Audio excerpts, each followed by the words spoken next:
So এই কোশ্চেনে বলা হয়েছে in a sample of 11 cases the mean x bar was 31.8 and standard error was 4.8. Test the hypothesis that population mean mu equal to 35 at 5% significance given that কি দেওয়া আছে 10 df এর value দেওয়া আছে 40 আর ভ্যালু অফ chi square দেওয়া আছে। এখন দেখো এখানে 11 কেসেস মানে স্মল এন 30 থেকে ছোটো, মানে এটা স্মল টেস্ট এখানে ইউজ হচ্ছে।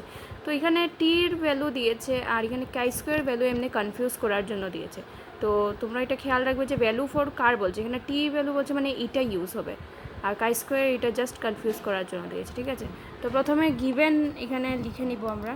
গিভেন কি দেওয়া হচ্ছে স্মল এন ইকুয়াল টু 11 মানে কি এন স্যাম্পল অফ 11 কেসেস, তারপরে মিন এক্স বার দেওয়া 31.8।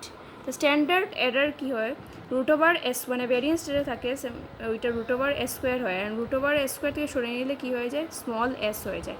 তো স্ট্যান্ডার্ড এরার এস মানে এই নোটেশনটা দিয়েছে হলো গিয়ে 4.8, ঠিক আছে 4.8, আর মিউ দিয়েছে 35 কোয়েশ্চেনে দেখতে পাচ্ছ। স্ট্যান্ডার্ড এরার 4.8 মানে স্মল এস ইকুয়াল টু 4.8 আর mu equal to 35, X bar equal to 31.8, ঠিক আছে। তো সব লিখে নেওয়ার পরে আমাদের এখানে টেস্ট করতে হবে। Reset of the null hypothesis H naught mu equal to 35, তারপরে alternative hypothesis H one mu not equal to 35। The test statistics for t কি x bar minus mu by s minus root over. তো s আমরা কী জানি normally যতগুলো কোয়েশনে use করেছি কি s square 1/n-1 summation x i minus x bar whole square, কিন্তু এই কোয়েশনে দেখো না এক্স আই আছে এক্স বার আছে কিন্তু এক্স আই নাই। তো এক্স আই না থাকলে এক্স আই মাইনাস কি কার সঙ্গে কী করবে কিছু নাই দেওয়া, তাই জন্য এই ফর্মুলা আমরা ইউজ করতে পারবো না।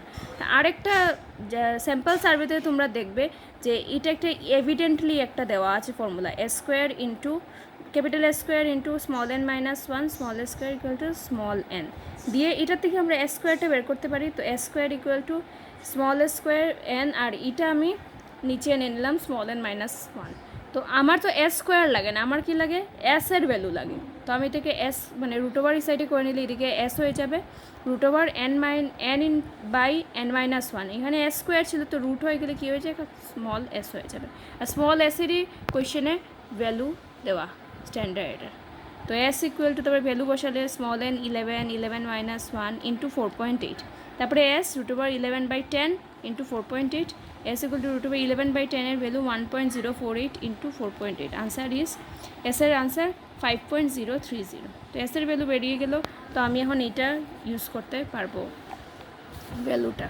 তো এখানে দেখো t equal to x bar minus mu, তো এক্স বারের ভ্যালু বসিয়েছি 31.8, মিউ মাইনাস মিউ 35 বসিয়েছি, আর এস এর ভ্যালু এইমাত্র বের করেছি 5.034 divided root over small n থাকে, স্মল এন হলো গিয়ে 11।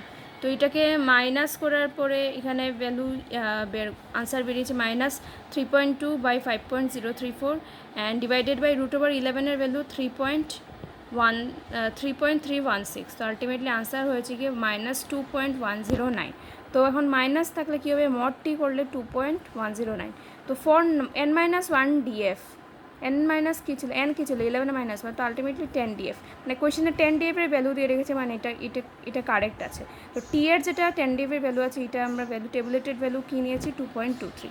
তো কনক্লুশনে কী আসলো since calculated value is less than, কেননা টিটা কি ছোটো টেবুলেটেড ভ্যালু থেকে, তো less than tabulate since mod t less than 2.23 at 5% level, hence we may accept our null hypothesis.